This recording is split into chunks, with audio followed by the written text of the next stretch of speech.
नमस्कार, मैं सर्वप्रिया सांगवान। एक बात आपने कई बार सुनी होगी, law will take its own course, यानी कानून अपना रास्ता तय करेगा। इस वाक्य को बहुत सामान्य तौर पर कह तो दिया जाता है, पर क्या ये इतना सामान्य है? कानून किस नीयत से बनाया गया है और उसे किस तरह लागू किया जा रहा है, इन दिनों इसी बात पर बहस चल रही है। दिल्ली के मुख्यमंत्री अरविंद केजरीवाल को जांच एजेंसी ईडी ने 21 मार्च की रात गिरफ्तार कर लिया। भारत के इतिहास में ऐसा पहली बार हुआ है कि किसी सीएम को गिरफ्तार किया गया है। उनसे पहले झारखंड के मुख्यमंत्री हेमंत सोरेन को भी गिरफ्तार किया गया था, लेकिन गिरफ्तारी से पहले वे पद से इस्तीफा दे चुके थे।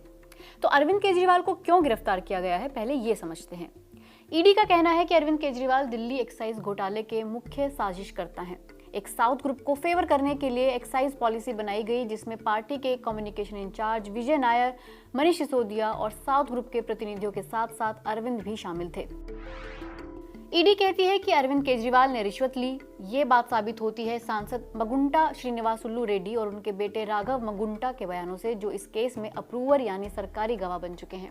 हालांकि अरविंद केजरीवाल इस कथित एक्साइज घोटाले में अभियुक्त नहीं है, लेकिन ईडी कहती है कि Arvind Kejriwal proceeds of crime में शामिल थे। इसे ऐसे समझिए कि जो घोटाला हुआ, उससे जो पैसा आया, उस पैसे को कहीं और इस्तेमाल करने, उसे छिपाने, उसे रखने से जुड़े फैसलों में अगर कोई डायरेक्टली या इनडायरेक्टली शामिल है तो वो प्रोसीड्स ऑफ क्राइम में शामिल है और इन पर मनी लॉन्ड्रिंग का मामला बन सकता है।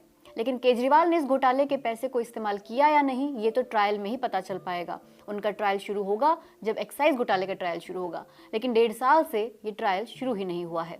तो सवाल ये है कि ट्रायल शुरू क्यों नहीं हो पा रहा? दिल्ली एक्साइज पॉलिसी में कथित घोटाले की जांच अगस्त 2022 में शुरू हुई थी। विजय नायर की गिरफ्तारी के बाद एक चार्जशीट फाइल हुई, जिसमें कहा गया कि विजय नायर ने आप नेताओं के लिए साउथ ग्रुप से 100 करोड़ रिश्वत ली है। फिर फरवरी 2023 में कुछ और गिरफ्तारियां होती हैं और 2 महीने बाद अप्रैल में ईडी दूसरी सप्लीमेंट्री चार्जशीट दाखिल करती है राघव मगुंटा और कुछ दूसरे व्यापारियों के खिलाफ। फिर तीसरी सप्लीमेंट्री चार्जशीट दाखिल होती है कुछ और व्यापारियों के खिलाफ। फिर चौथी सप्लीमेंट्री चार्जशीट दाखिल होती है मनीष सिसोदिया के खिलाफ। फिर 5वीं सप्लीमेंट्री चार्जशीट दाखिल होती है संजय सिंह के खिलाफ। इन नई सप्लीमेंट्री चार्जशीट लगने के चलते इस केस में ट्रायल शुरू ही नहीं हो पाया है। तो फिर इन अभियुक्तों को जमानत क्यों नहीं मिल रही? पीएमएलए एक ऐसा कानून है जहां जमानत मिलना लगभग नामुमकिन हो जाता है अगर जांच एजेंसी जमानत का विरोध करे तो। पीएमएलए कानून के सेक्शन 45 में जमानत से जुड़ी 2 शर्तें हैं। पहली कि सरकारी वकील को जमानत के खिलाफ अपनी बात रखने का मौका मिलना जरूरी है, और अगर सरकारी वकील जमानत के खिलाफ है तो फिर कोर्ट को देखना पड़ेगा कि क्या इस बात को मानने के कारण है कि अभियुक्त ने अपराध नहीं किया है और जमानत मिलने पर वह कोई अपराध नहीं करेगा। अब इसमें खुद को बेगुनाह साबित करने का भी भार अभियुक्त पर ही है। जब तक वो ये साबित ना कर पाए तब तक उसे अपराधी ही माना जाता है। इसलिए रिमांड के वक्त या केस के शुरुआती दौर में जमानत की सुनवाई पर कोर्ट में ये साबित करना ही मुश्किल हो जाता है। अब देखिए कि सुप्रीम कोर्ट ने तो नवंबर 2017 में अपने एक फैसले में पीएमएलए के सेक्शन 45 को ही असंवैधानिक ठहरा दिया था, लेकिन मार्च 2018 में सरकार ने इसे अमेंड कर दिया और अमेंडमेंट में शर्त नहीं बदली, सिर्फ एक शब्द बदला। पहले लिखा हुआ था कि उस अभियुक्त को ऐसे केस में जिसमें 3 साल से ज्यादा की सजा हो, उसमें ये जमानत की शर्त है।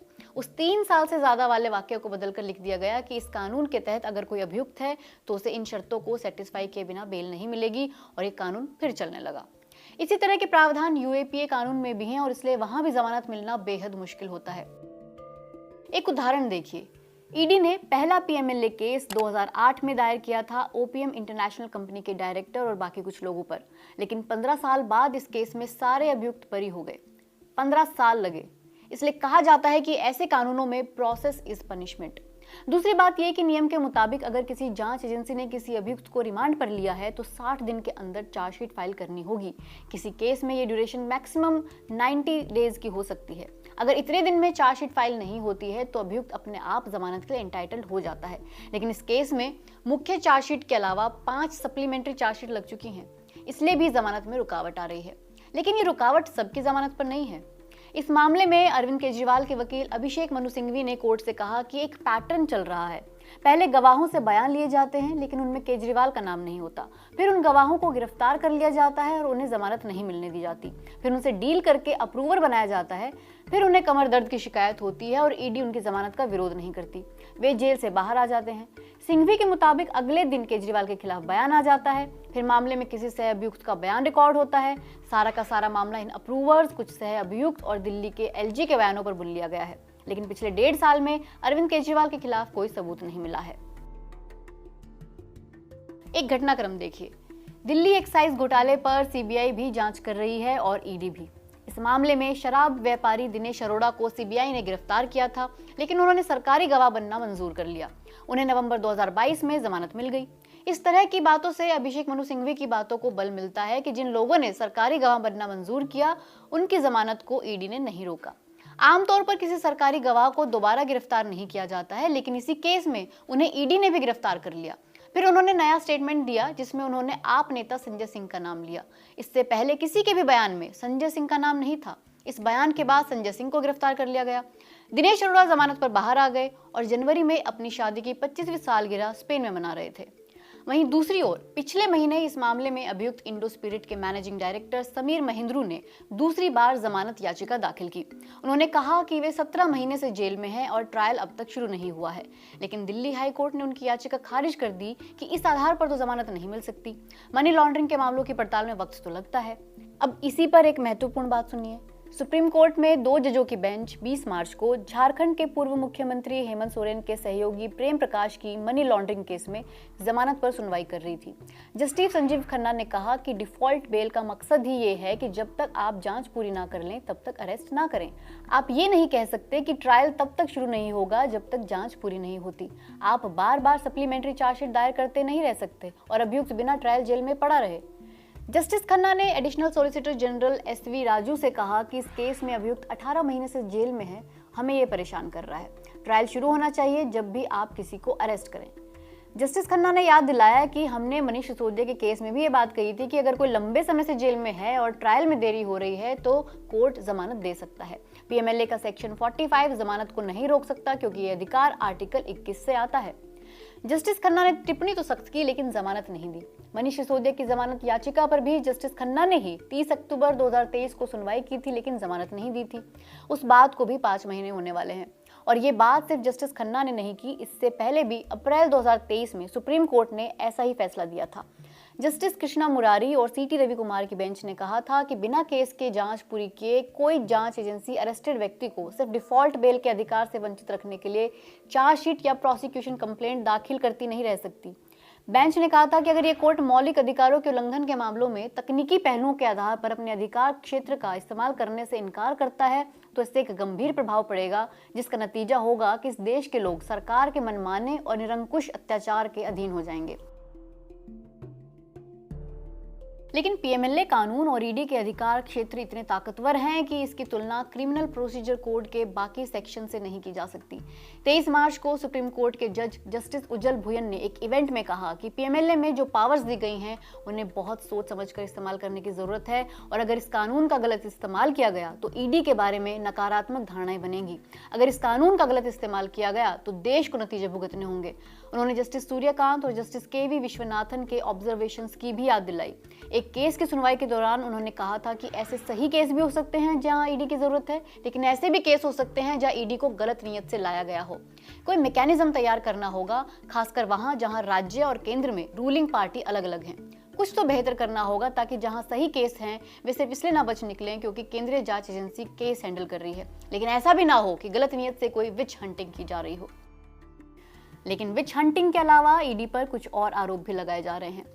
न्यूज लॉन्ड्री और द न्यूज मिनट की रिपोर्ट में दावा किया गया है कि कम से कम 30 ऐसी कंपनियां हैं जिन पर ईडी और इनकम टैक्स की जांच चल रही थी और उन्होंने 335 करोड़ का चंदा बीजेपी को दिया। हाल ही में इलेक्टोरल बॉन्ड योजना को भी सुप्रीम कोर्ट ने असंवैधानिक बताया था। कोर्ट ने स्टेट बैंक ऑफ इंडिया से सारी डिटेल्स सार्वजनिक करने को कहा। इन डिटेल्स के सामने आने के बाद एक नई चर्चा शुरू हो गई है। औरोबिंदो फार्मा के मालिक शरद चंद्र रेड्डी को भी दिल्ली की नई एक्साइज पॉलिसी आने के बाद शराब बेचने के लिए कुछ जोन मिले थे। इस मामले की शुरुआत में उन्होंने बयान दिया कि उन्होंने इस केस में किसी को रिश्वत नहीं दी, उन्हें अरेस्ट कर लिया गया। लेकिन कुछ महीनों बाद उन्होंने अपने बयान में केजरीवाल का नाम लिया। इसके कुछ महीने बाद उन्हें भी जमानत मिल गई। इलेक्टोरल बॉन्ड के सार्वजनिक किए गए आंकड़ों से पता चला कि नवंबर 2022 में अरेस्ट के 5 दिन बाद उनकी कंपनी ने भाजपा को 5 करोड़ रुपए इलेक्टोरल बॉन्ड के जरिए दिए। आम आदमी पार्टी के नेता आतिशी और सौरभ भारद्वाज कह रहे हैं कि मनी ट्रेल तो भाजपा की ओर जा रही है, इसलिए भाजपा को अभियुक्त बनाइए। मान लीजिए अगर कोई बिजनेसमैन किसी एक केस में मनी लॉन्ड्रिंग का अपराधी साबित होता है तो समझ लीजिए उसके बाद उसने जो भी प्रॉपर्टी खरीदी या उससे चाहे शेयर मार्केट में इन्वेस्ट कर पैसा कमाया तो पैसा टेंटेड है। मनी लॉन्ड्रिंग को कॉन्टिन्यूअस ऑफेंस बना दिया गया है। सुनने में तो ये सही लग रहा है कि ऐसा ही होना चाहिए, लेकिन ऐसा हुआ कितने केसेस में? ईडी पर यह सवाल पिछले साल भी उठे थे कि एजेंसी सिर्फ केस दायर करती रहती है और मामला कहीं पहुंचता नहीं। इसलिए ईडी ने 31 जनवरी 2023 तक का डेटा अपने वेबसाइट पर लगाया और कहा कि नहीं, हमारा कन्विक्शन रेट तो 96% है। 96%, ये कैसे? 2005 से लेकर, यानी कि जब से ये पीएमएलए कानून लागू हुआ है, ईडी 5906 एफआईआर दायर कर चुकी है। इनमें से सिर्फ 1142 केस में चार्जशीट दाखिल की है। गौर करने वाली बात है कि सिर्फ 25 में ही ट्रायल पूरा किया गया है। उसमें से 24 में अपराध साबित हुए हैं। 25 के आधार पर प्रतिशत बनाएंगे तो 96% हो जाएगा, लेकिन बाकी 5881 केस का क्या? ये तो 1% भी नहीं हुआ। ये हालत तो तब है जब इतनी पावर ईडी को दी गई है। सीबीआई का जितना स्टाफ है उसका 1/3 भी ईडी में नहीं है। फिर भी एजेंसी 2014 के बाद से 121 बड़े नेताओं पर जांच बैठा चुकी है, रेड कर चुकी है और कुछ में तो गिरफ्तार भी। कांग्रेस नेता शशि थरूर ने भी पिछले साल एक लिस्ट जारी की थी। इस लिस्ट में उन नेताओं के नाम थे जिन पर ईडी या सीबीआई जांच चल रही थी, लेकिन जब उन्होंने बीजेपी ज्वाइन की, उन पर जांच बंद हो गई। अब जरा साउथ के इस ग्रुप को देखें। दिल्ली एक्साइज स्कैम में आंध्र प्रदेश से सांसद मगुंटा श्रीनिवासुलु रेड्डी और उनके बेटे राघव भी अभियुक्त थे, जो अप्रूवर बन गए। अब मगुंटा अपने बेटे सहित टीडीपी में शामिल हो गए हैं। मगुंटा ने जब पार्टी छोड़ी तो बताया कि इस बार उनके बेटे राघव चुनाव लड़ेंगे। गौर करने वाली बात है कि वहां टीडीपी और बीजेपी अलायंस में है, मिलकर चुनाव लड़ रहे हैं। ऐसे उदाहरण से विपक्ष आरोप लगाता है कि जब तक कोई सत्तारूढ़ पार्टी में है तो उसके आपराधिक केसेस को ठंडे बस्ते में डाल दिया जाता है। जब वह किसी दूसरी पार्टी में शामिल हो जाए, विपक्ष में आ जाए, तो उसके केस खोल दिए जाते हैं। एक समय था जब खुद नरेंद्र मोदी और बीजेपी के दूसरे नेता खुलकर कहते थे कि कांग्रेस सरकार सीबीआई का दुरुपयोग करती है। ऐसा पहले भी कितनी बार सुनने में आता रहा है कि किसी क्षेत्रीय पार्टी को सीबीआई केसेस का डर दिखाया गया और इसलिए उन्होंने किसी मुद्दे पर संसद में वोट किया या वॉकआउट किया। अब भी पंजाब और पश्चिम बंगाल से ऐसी खबरें आती हैं जहां नेताओं की आलोचना करने की वजह से विपक्ष के लोगों पर केस लाद दिए जाते हैं। जांच एजेंसियों का इस्तेमाल भ्रष्टाचार से निपटने के लिए होना चाहिए, लेकिन सत्ताधारी दलों पर लगने वाले ये आरोप लोगों को सामान्य लगने लगे हैं कि वे अपनी राजनीतिक महत्वाकांक्षाओं के लिए मन मुताबिक कानून बनाकर जांच एजेंसियों का इस्तेमाल करते हैं। इसे इस तर्क पर नहीं टाला जा सकता कि सभी पार्टियां ऐसा कर रही हैं, क्योंकि ये सिर्फ राजनीतिक पार्टियों की लड़ाई का मामला नहीं है। ये देश के लोकतंत्र, जांच एजेंसियों की विश्वसनीयता और कानून व्यवस्था में लोगों के विश्वास का मामला भी है।